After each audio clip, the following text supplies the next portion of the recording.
Ce jour-là, comme tous les autres, chez Y Benji était en pleine effervescence.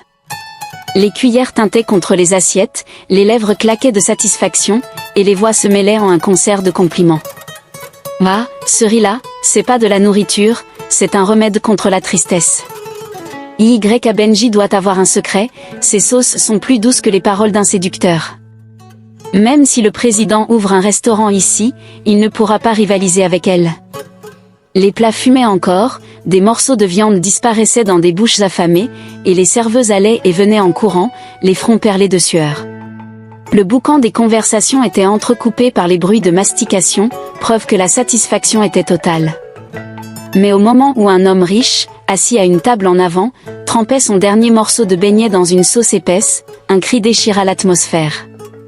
Il apparut comme un orage dans un ciel bleu, surgissant de nulle part, les pieds nus soulevant la poussière, les vêtements en lambeaux, la peau noire de crasse. Ses cheveux hirsutes s'éparpillaient sur sa tête comme si le vent y avait élu domicile. Son regard ? Un mélange de colère et de terreur. Un regard qui ne laissait aucun doute, il voyait quelque chose que personne d'autre ne voyait. Il s'arrêta net à l'entrée du restaurant, le souffle court, le torse se soulevant sous l'effort. Pendant quelques secondes, il observa la scène devant lui, ses yeux roulant dans leurs orbites comme s'il cherchait les mots pour hurler l'impensable. Puis, d'un coup, sa voix explosa. « Vous mangez des serpents !» D'un coup, le restaurant sembla suspendre son souffle. Les cuillères s'arrêtèrent en l'air, les lèvres tremblèrent, et un silence glacé s'installa, mais seulement l'espace d'une seconde. Et puis, les rires éclatèrent. Un vacarme de moquerie envahit la salle, brisant la tension comme un couteau transperçant une chair tendre. « Regardez-moi ce malheureux. Il est venu troubler notre digestion ? Eh fou, va ailleurs avec tes visions. Y Benji, c'est pas un restaurant, c'est un temple sacré. Qui va croire une histoire pareille ? » Quelques clients, plus superstitieux, échangèrent des regards inquiets, mais la faim était plus forte que la peur. Ils haussèrent les épaules et reprirent leur repas, faisant fi des divagations de ce vagabond qui, selon eux, avait sûrement perdu la raison à force de dormir dehors. Si vous êtes nouveau sur cette chaîne, nous vous souhaitons la bienvenue. N'oubliez pas d'activer la cloche de notification et de vous abonner à la chaîne pour ne rien rater de nos prochaines histoires. Le soleil cognait fort sur la ville ce jour-là, un soleil de plomb qui collait à la peau comme un débiteur collé à son créancier. Les ruelles s'étiraient dans un chaos organisé, bruissantes de voix et de klaxons, pendant que la poussière se mêlait à l'odeur appétissante de viande grillée et de sauce mijotée. C'était un jour comme les autres, un jour où l'on courait après la vie, où les vendeurs de beignets criaient plus fort que les muezzins, où les conducteurs de motos zigzaguaient comme s'ils étaient nés avec 9 vies. Au cœur de ce tumulte, une bâtisse se dressait avec arrogance au bord de la grande voie. Pas besoin d'enseigne, pas besoin de publicité à la radio, tout le monde connaissait chez Y Benji. Si un étranger demandait où manger, on lui répondait « Va là-bas, tu vas comprendre pourquoi même les riches deviennent humbles devant un bon plat. » Et c'était vrai. Là-bas, on mangeait des mets si savoureux que même un vieillard édenté aurait croqué un os par accident. Dès qu'on approchait du restaurant, une scène impressionnante s'offrait au regard.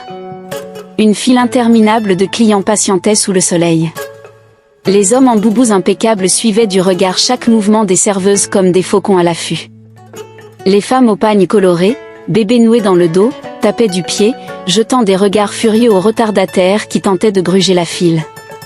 Et puis, il y avait les plus malins, ceux qui, pour éviter la queue interminable, s'improvisaient plongeurs d'un jour.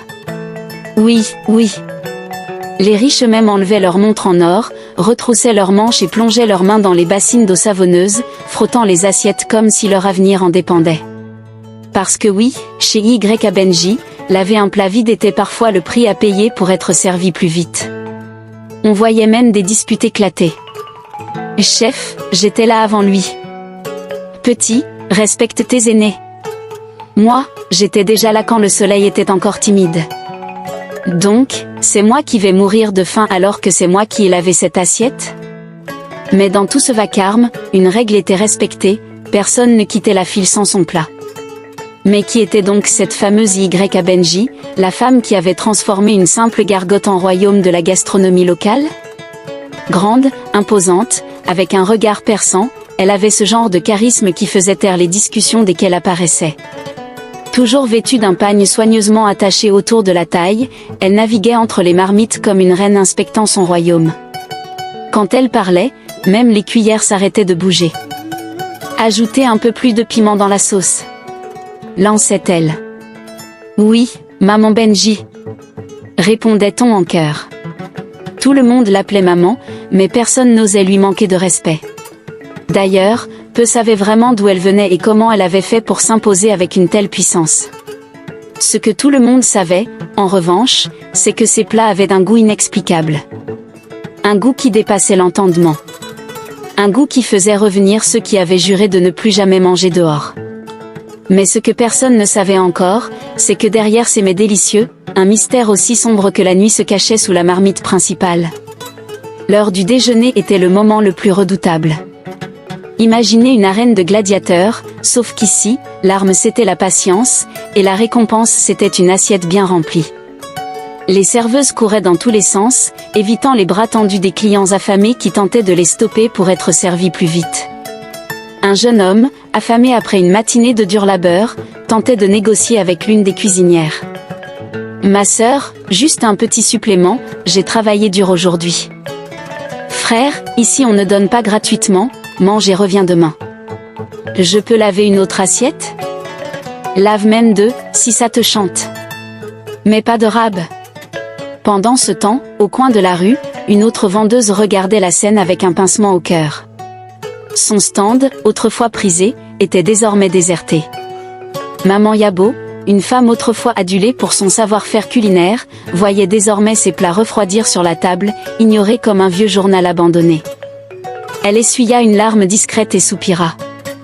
Mais qu'est-ce que cette femme met dans sa nourriture pour attirer tout le quartier comme ça ?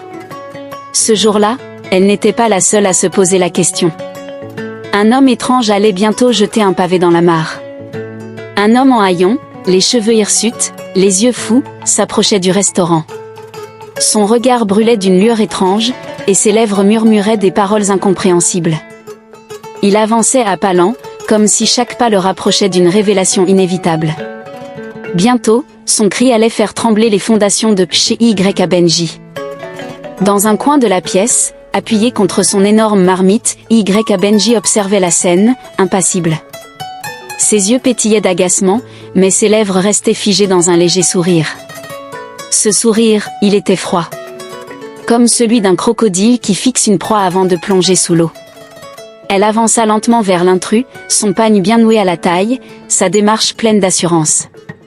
Quand elle parla, sa voix était douce, mais tranchante comme une lame de rasoir.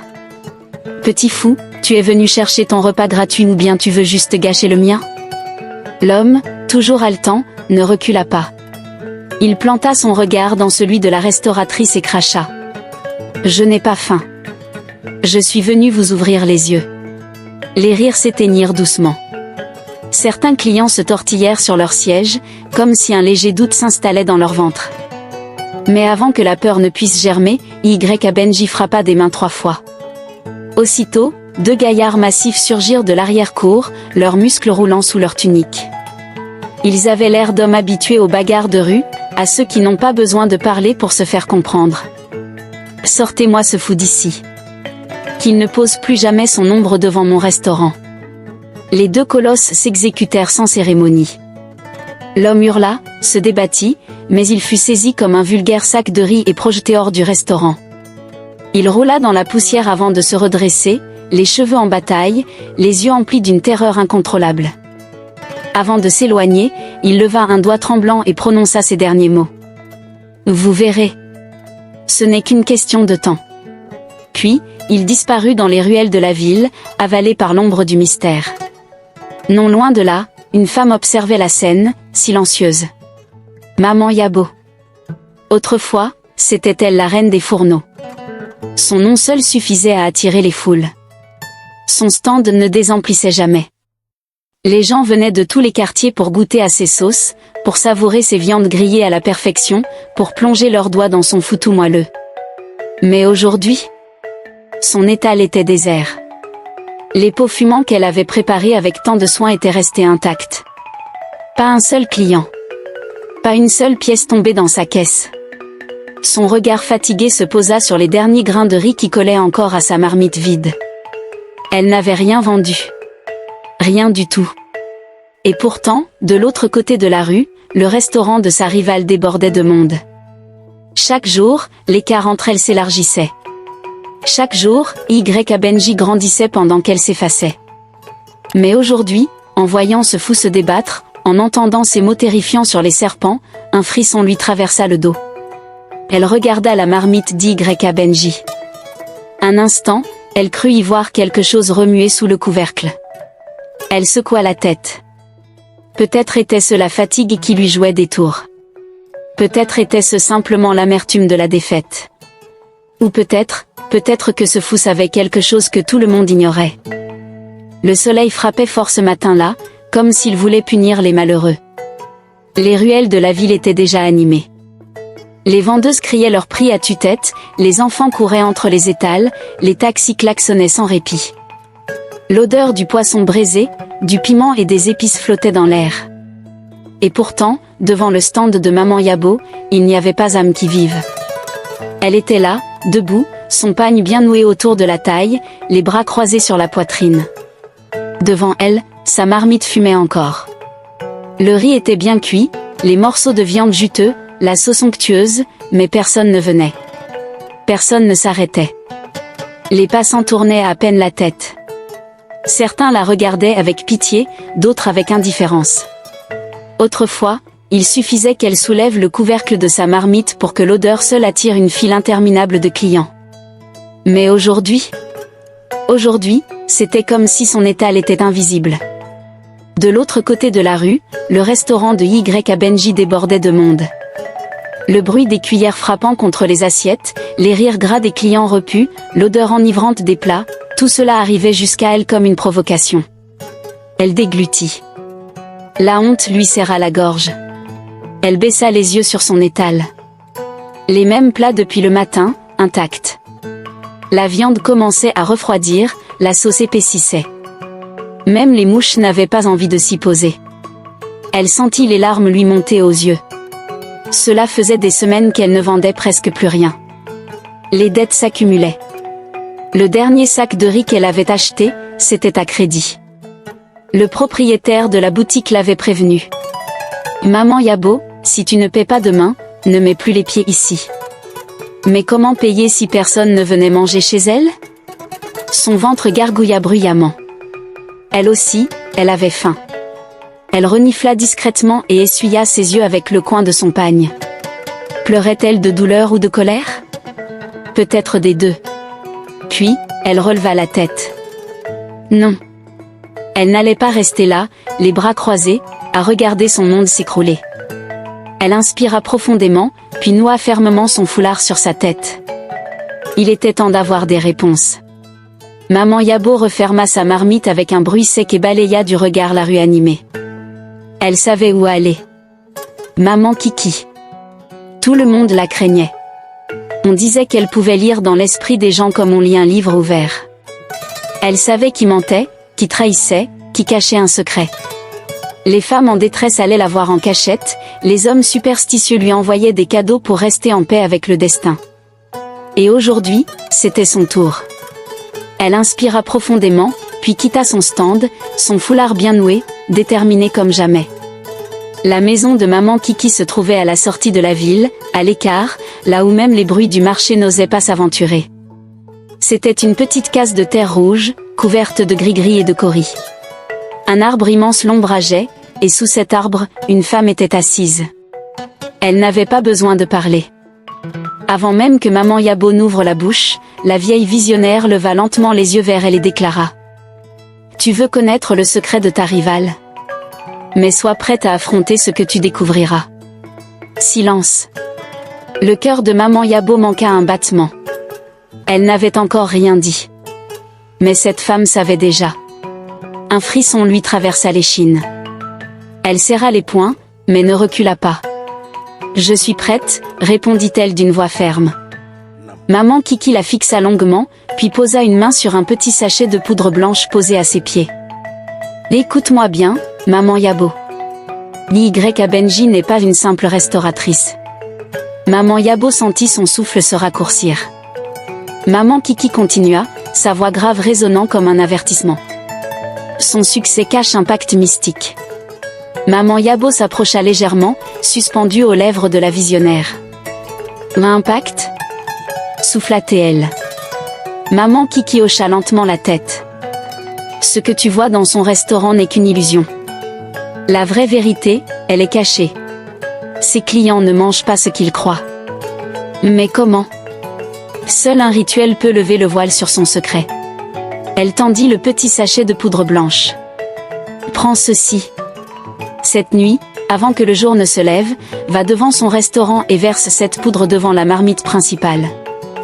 Si ton cœur est prêt à voir l'invisible, alors tu verras. Maman Yabo hésita. Son regard glissa vers le sachet, puis revint sur le visage impassible de maman Kiki. Et si je regrette ce que je découvre ? Un petit sourire fendit le visage de la vieille femme. Alors tu sauras que parfois, il vaut mieux rester aveugle. Maman Yabo serra le sachet dans sa paume. Elle avait passé trop de nuits à pleurer. Trop de journées à souffrir en silence. Ce soir, elle saurait. Quoi qu'il arrive. Écrivez-nous en commentaire de quel pays vous nous suivez. Le soir venu, maman Yabo rentra chez elle avec le petit sachet de poudre serré contre sa poitrine. Elle n'avait qu'une seule chance. Maman Kiki avait été claire, dépose la poudre à l'aube, avant que le jour ne se lève. Si elle échouait, alors le secret d'Y.A. Benji resterait à jamais caché, et son propre destin serait scellé dans la misère. Elle s'assit sur son vieux matelas en paille et fixa l'obscurité. Son cœur battait trop vite. L'idée de se faufiler près du restaurant lui glaçait le sang. Et si on la voyait ? Et si le rituel ne marchait pas ? Elle ferma les yeux et respira lentement. Non. Plus de doute. Elle devait agir. À travers les murs de la ville endormie, elle entendait encore le tumulte du restaurant de sa rivale. Les cuillères raclaient les assiettes, les rires fusaient. Elle serra les dents. Demain, tout allait changer. Quand la ville fut silencieuse, maman Yabo se leva doucement. Elle enveloppa son sachet dans un morceau de tissu, puis sortit, pieds nus, dans l'air encore tiède de la nuit. Les ruelles étaient désertes. Les seuls bruits étaient ceux des criquets et du vent qui faisaient grincer les toits en tôle. Elle avançait rapidement, le foulard bien serré autour de la tête. Chaque pas lui semblait une éternité. En approchant du restaurant, elle ralentit. Des lanternes brûlaient encore sur la terrasse. Un jeune garçon dormait sur un banc à l'entrée, une assiette vide à côté de lui. Les derniers clients de la nuit avaient sans doute fini leur festin. Elle se baissa légèrement et scruta les environs. Personne. C'était le moment. À pas feutrés, elle contourna le bâtiment jusqu'à la cuisine extérieure. Là, juste devant elle. La grande marmite de Y.A. Benji. La vapeur s'échappait encore du couvercle entrouvert. Une odeur enivrante flottait dans l'air. Maman Yabo trembla. Elle sortit le sachet, l'ouvrit lentement, et laissa tomber la poudre blanche devant la marmite. Le vent nocturne souleva quelques grains qui disparurent aussitôt dans l'obscurité. C'était fait. Son cœur tambourinait. Elle se redressa et recula prudemment.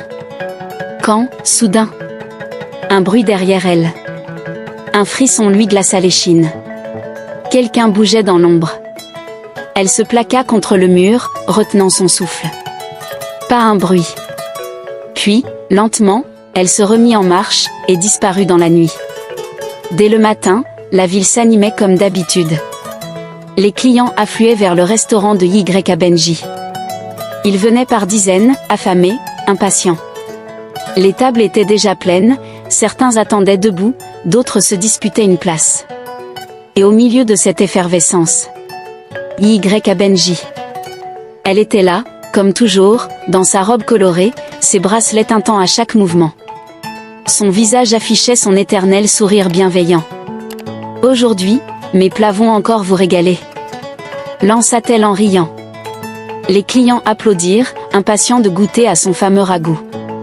Elle se dirigea vers sa marmite principale, souleva le couvercle avec élégance. Et commença à touiller la sauce. Tout était normal. rien d'anormal. Les assiettes commencèrent à se remplir, les clients se léchaient déjà les babines. Jusqu'à ce que un bruit sourd retentisse. Boum! Le silence tomba comme une pierre. Benji fronça les sourcils et se pencha au-dessus de la marmite. Une bulle énorme venait d'éclater à la surface de la sauce. Puis une autre. Et soudain, la marmite se mit à trembler. Le sol vibra sous les pieds de la restauratrice. Quelque chose bougeait à l'intérieur. Les clients reculèrent légèrement, intrigués. Certains échangèrent des regards inquiets. Puis, un cri déchira l'air. Un hurlement inhumain. Et avant que quiconque ne comprenne ce qui se passait, un gigantesque serpent jaillit de la marmite. Le reptile s'éleva dans les airs, son corps noir et luisant dégoulinant de sauce.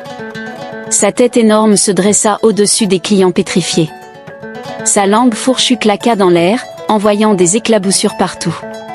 Un silence de mort s'abattit sur le restaurant. Benji, figé, le regard rivé sur la créature, semblait avoir perdu la voix. Le serpent ouvrit la gueule, et une odeur insoutenable s'en échappa. Certains clients commencèrent à reculer, la panique montant en eux comme une marée incontrôlable. Puis, le monstre siffla violemment. Et ce fut le chaos. Les clients hurlèrent. Les chaises volèrent. Les plats furent renversés, les assiettes éclatèrent en 1000 morceaux sur le sol.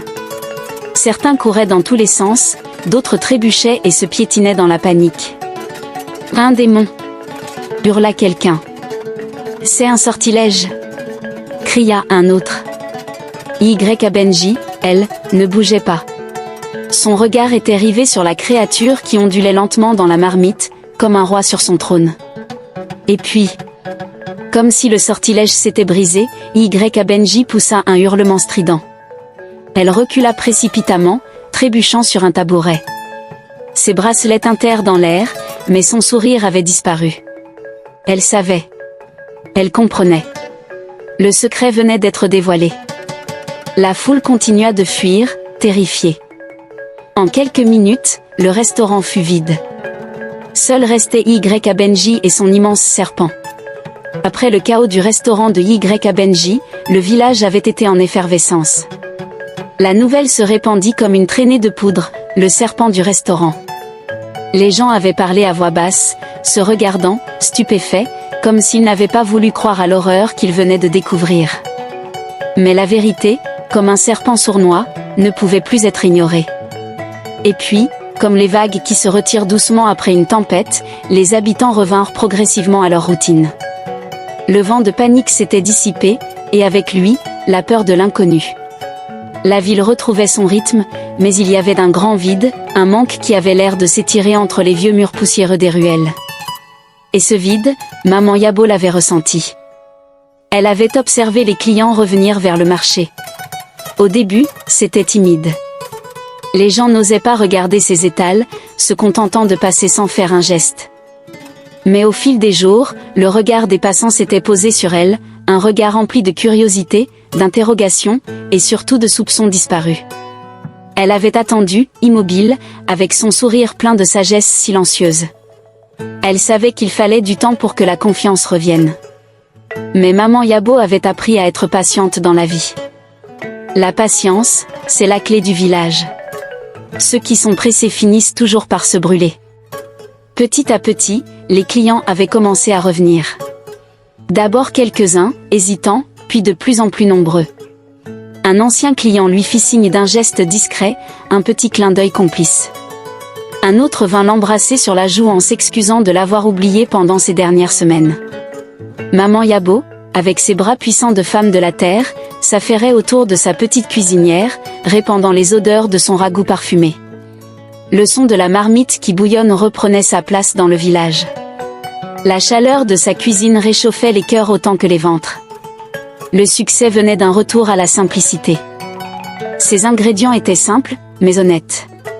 Il n'y avait rien de caché sous la surface, aucune sorcellerie, aucune magie noire. C'était juste du travail acharné, de la saison, et une bonne humeur dans chaque plat. Les clients revenaient parce qu'ils savaient que chez Maman Yabo, c'était authentique. Pendant ce temps, dans la rue de l'autre côté du village, le restaurant d'Y.A. Benji était abandonné. La porte battait au vent, les vitres étaient cassées, les tables abandonnées. Personne ne venait plus. Les clients qui, autrefois, se bousculaient pour avoir une place, étaient désormais absents. Le restaurant était devenu une ruine, une coquille vide du succès d'antan. Y.A. Benji avait disparu. Il se murmurait que, la nuit après l'incident, elle avait quitté le village sans un mot, emportant son secret avec elle. On disait qu'elle avait disparu dans la nature, loin des regards, cherchant à fuir les conséquences de ses actes. Les esprits du village se demandaient où elle était partie. Peut-être s'était-elle réfugiée dans un autre coin de la forêt, loin des âmes curieuses. Peut-être même qu'elle était partie se cacher dans un autre village où elle recommencerait à vendre son mensonge. Mais ce que tous savaient, c'était que le serpent était désormais une légende, une histoire racontée autour des foyers comme avertissement. Y.A. Benji, celle qui avait pris le chemin de l'illusion, avait tout perdu. Elle n'était plus qu'une ombre, une silhouette fuyante que personne ne reverrait. Et dans son départ précipité, elle n'avait laissé que des cendres de ce qu'elle avait construit. L'histoire de Y.A. Benji est celle de tous ceux qui croient que le pouvoir peut se bâtir sur des mensonges. Tout ce qu'elle avait construit était basé sur un pacte avec l'obscurité. Son restaurant, son succès, ses clients, tout était alimenté par une illusion qui ne pouvait durer. Un sucre trop sucré, un ragoût trop pimenté ne peuvent pas tromper les vrais goûts du village. Les gens ressentent quand quelque chose ne va pas. Le succès bâti sur le mensonge, sur la sorcellerie et l'illusion, finit toujours par s'effondrer. La vérité est comme le soleil qui finit par percer les nuages noirs, et le mensonge ne peut jamais rester dans l'ombre éternellement. Il finit toujours par disparaître dans la lumière. Les villageois le savaient bien, rien ne dure si ce n'est la vérité, l'honnêteté et le travail. Le mensonge finit par empoisonner tout ce qu'il touche. Y.A. Benji en avait fait l'amère expérience. Elle avait cru qu'en contrôlant les autres à travers la peur et la manipulation, elle pouvait tout obtenir. Mais la réalité, aussi dure soit-elle, est qu'il est impossible de bâtir un empire sur des illusions. Le poids du mensonge finit toujours par accabler ceux qui l'entretiennent. Et voilà, cher interlocuteur, Maman Yabo est revenue à sa place, avec ses pots de ragoût savoureux et authentiques. Son sourire rayonne à nouveau. Elle est désormais la référence du village, et son petit stand est devenu le cœur battant de la ville. La vérité, la simplicité, et la sagesse l'ont menée à son véritable succès. Y.A. Benji, elle, est une leçon pour tous, même les plus grands empires bâtis sur la sorcellerie finissent par s'effondrer. Ne vous laissez jamais emporter par le miroir aux alouettes. Le vrai pouvoir réside dans l'honnêteté et la persévérance. La vérité finit toujours par éclater, et elle est la seule à pouvoir bâtir des fondations solides et durables. C'est ça, la véritable recette du succès. Nous voici à la fin de notre histoire qui nous apprend qu'en aucun cas, l'amour ne peut pas être forcé. Et toute tentative de manipulation mène à la destruction. Si elle vous a plu, laissez-nous votre commentaire et partagez pour l'avis et le soutien de votre chaîne. Merci de nous avoir suivis et à bientôt pour une nouvelle histoire.